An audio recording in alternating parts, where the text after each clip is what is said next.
Now, zipping back to retest reliability is the correlation of scores from one time to another. Remember, I said that reliability is a measure of how consistent the test is. So consistency over time. Inter-rater reliability is the correlation of scores from one rater to another. If I grade your paper and somebody else grades your paper, you should get very close to the same grade.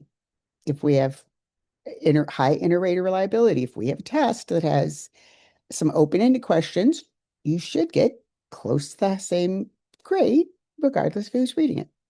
Internal consistency reliability is the degree to which items in a test correlate with each other.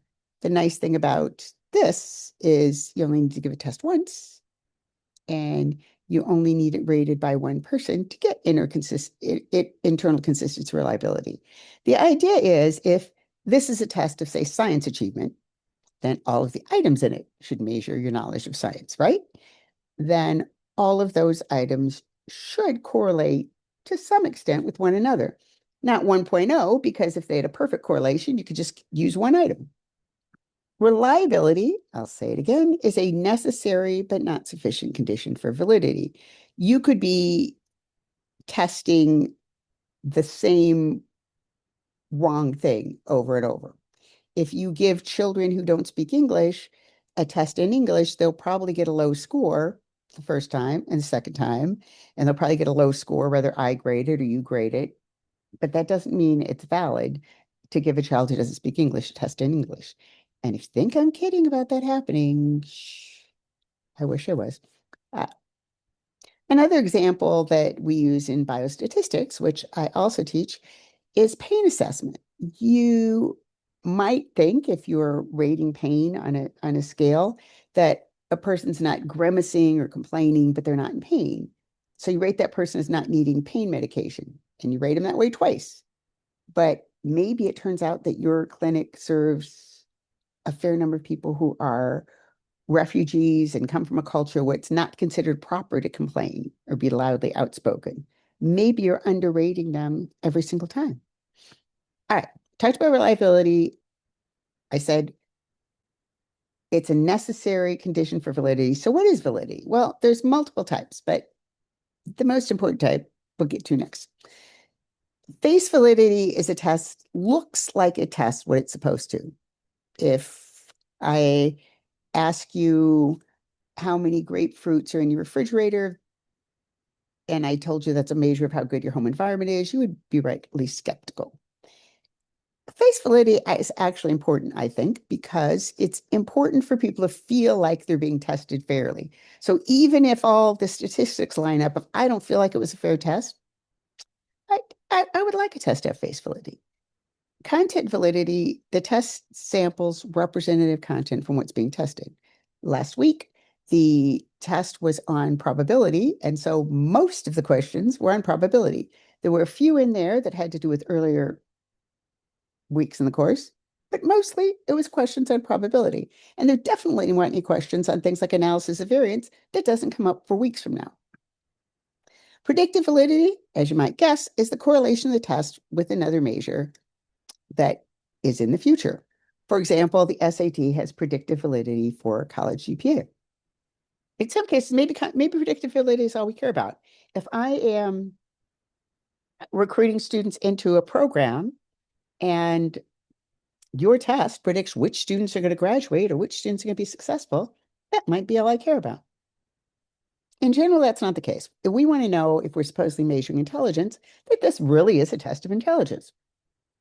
So we come up with a theory about how intelligence should behave. A valid IQ test should correlate, but not perfectly, with high school GPA, because we believe, most of us, that intelligence is a factor in grades, but there's also a lot of other things. If you have to work full time, maybe you during high school, like I had to work full time my last year of high school, you don't have time maybe to study. Maybe you're not very motivated. Maybe you're in a sport and it takes a lot of time work. So IQ should correlate with high school GPA, but not perfectly. And of course, ought to correlate with high school graduation, but not perfectly. Same reason. It ought to correlate highly with other IQ tests because whether you're working or have after school programs or whatever, You still have them. That doesn't impact the IQ test.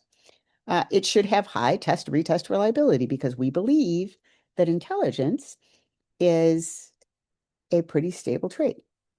So construct validity is basically a theory constructed around how that concept, be it intelligence or reading achievement or self-esteem, should behave.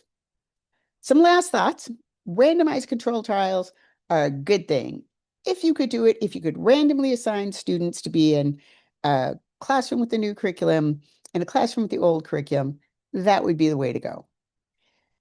That's not always possible. It may be impossible in some cases, say, to assign people to smoke or not to smoke.